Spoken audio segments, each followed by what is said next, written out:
Hi everyone, welcome to my cooking blog. ಇವತ್ತು ಕಡಲೆಬೇಳೆಯ ಕಟ್ಲೆಟ್ನ ಯಾವ ರೀತಿ ಮಾಡೋದಂತ ನೋಡೋಣ ಬನ್ನಿ. ಸೈಡ್ ಡಿಶ್ ಆಗಿ ತುಂಬ ಚೆನ್ನಾಗಾಗುತ್ತೆ ಹಾಗೂ ಈವ್ನಿಂಗ್ ಸ್ನ್ಯಾಕ್ಸ್ ಆಗೂ ಸಹ ಇದನ್ನು ಯೂಸ್ ಮಾಡ್ಬೋದು. ಮೊದಲಿಗೆ ನಾನಿಲ್ಲಿ ಒಂದು ಮಿಕ್ಸಿ ಜಾರ್ಗೆ 1 ಬೌಲಷ್ಟು ಕಡಲೆಬೇಳೆಯನ್ನು ಓವರ್ ನೈಟ್ ನೆನೆಸಿರೋದು. ಇದು ನೈಟ್ ನೆನೆಸ್ಬಿಟ್ಟು ಮಾರ್ನಿಂಗಲ್ಲಿ ಮಾಡ್ಕೊಳ್ತಾ ಇರೋದು. ಒಂದು 6 to 8 ಅವರ್ಸ್ ನೆನೆಸ್ಕೊಳ್ಳಿ, ತುಂಬ ಚೆನ್ನಾಗಾಗುತ್ತೆ. ನಂತರ ಅದಕ್ಕೆ ಒಂದು 2 ಹಸಿಮೆಣಸಿನ್ಕಾಯಿಯನ್ನು ಸೇರಿಸ್ಕೊಳ್ಳಿ. ನಂತರ ಒಂದು 2 ಈರುಳ್ಳಿಯನ್ನು ಸೇರಿಸ್ಕೊತಾ ಇದ್ದೀನಿ. ರುಬ್ಲಿಕ್ಕೆ ಸೇರಿಸ್ಕೊಳ್ಳಿ, ತುಂಬ ಚೆನ್ನಾಗಾಗುತ್ತೆ.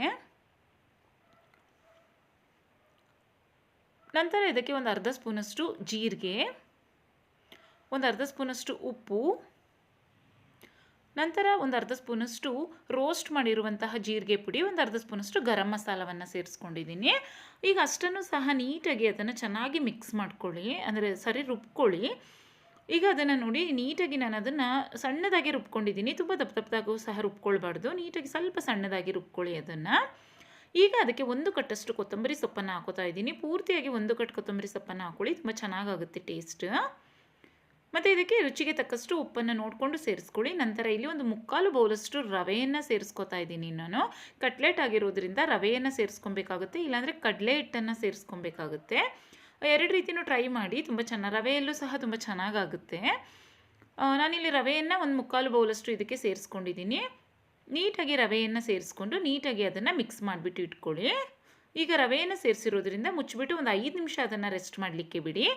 ನಂತರ ನೋಡಿ, ಈ ರೀತಿಯಾಗಿ ಅದನ್ನು ಕೈನಲ್ಲಿ ಪ್ರೆಸ್ ಮಾಡಿಕೊಂಡು ಸೇಮ್ ನಾವು ಒಡೆ ರೀತಿಯಾಗಿ ಅದನ್ನು ತಟ್ಕೊಬೇಕಾಗುತ್ತೆ. ಸ್ವಲ್ಪ ದೊಡ್ಡ ಸೈಜಲ್ಲಿ ತೊಗೊಳ್ಳಿ ಅಷ್ಟೇ.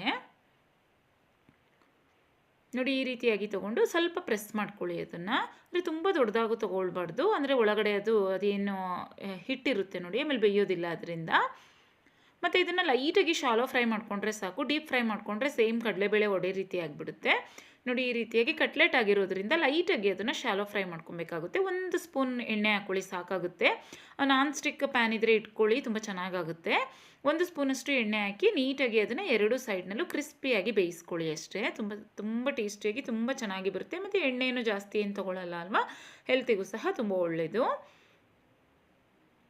ಮತ್ತು ಡಯಟ್ ಮಾಡ್ತಾ ಇರ್ತಾರೆ ನೋಡಿ, ಅವ್ರಿಗೂ ಸಹ ತುಂಬ ಚೆನ್ನಾಗಾಗುತ್ತೆ. ನೋಡಿ, ಈಗ ನಾನು 2 ಸೈಡು ಕ್ರಿಸ್ಪಿಯಾಗಿ ನೀಟಾಗಿ ಅದನ್ನು ಬೇಯಿಸ್ಕೊತಾ ಇದ್ದೀನಿ. ನೋಡಿ, ಮೀಡಿಯಮ್ ಟು ಲೋ ಫ್ಲೇಮಲ್ಲಿ, ತುಂಬ ಜೋರು ಫ್ಲೇಮಲ್ಲಿ ಅದನ್ನು ಬೇಯಿಸ್ಕೊಂಡ್ರೆ ಏನಾಗ್ಬಿಡುತ್ತೆ, ಬೇಗ ಬ್ಲ್ಯಾಕ್ ಆಗಿಬಿಡುತ್ತೆ. ಅದರಿಂದ ಮೀಡಿಯಮ್ ಟು ಲೋ ಫ್ಲೇಮಲ್ಲಿ ಅದನ್ನು ಬೇಯಿಸ್ಕೊಳ್ಳಿ. ಒಂದು 10 ನಿಮಿಷ ತೊಗೊಳುತ್ತೆ ಫ್ರೈ ಆಗಲಿಕ್ಕೆ ಅದು, ಯಾಕೆಂದರೆ ಅದು ಒಳಗೆಲ್ಲ ಬೇಯಬೇಕಲ್ವ. ಅದರಿಂದ ನೀಟಾಗಿ ಅದನ್ನು ಒಂದು 10 ಮಿನಿಟ್ಸ್ ಲೋ ಫ್ಲೇಮಲ್ಲಿ ಫ್ರೈ ಮಾಡ್ಕೊಳ್ಳಿ. ನಾನು ಇದನ್ನು ಬಿಸಿಬೇಳೆಭಾತ್ ಜೊತೆಗೆ ಮಾಡ್ಕೊಂಡಿದ್ದೆ, ತುಂಬ ಚೆನ್ನಾಗಾಗಿತ್ತು. ಇಲ್ಲಾಂದರೆ ಮಧ್ಯಾಹ್ನ ಲಂಚ್ ಟೈಮಲ್ಲೂ ಮಾಡ್ಕೊಳ್ಬೋದು, ಇಲ್ಲಾಂದರೆ ಈವ್ನಿಂಗ್ ಸ್ನ್ಯಾಕ್ಸ್ ಆಗೋ ಕಾಫಿ ಟೀ ಜೊತೆಗೂ ಸಹ ಮಾಡ್ಕೊಳ್ಬೋದು. ತುಂಬ ಟೇಸ್ಟಿಯಾಗಿ ಬರುತ್ತೆ.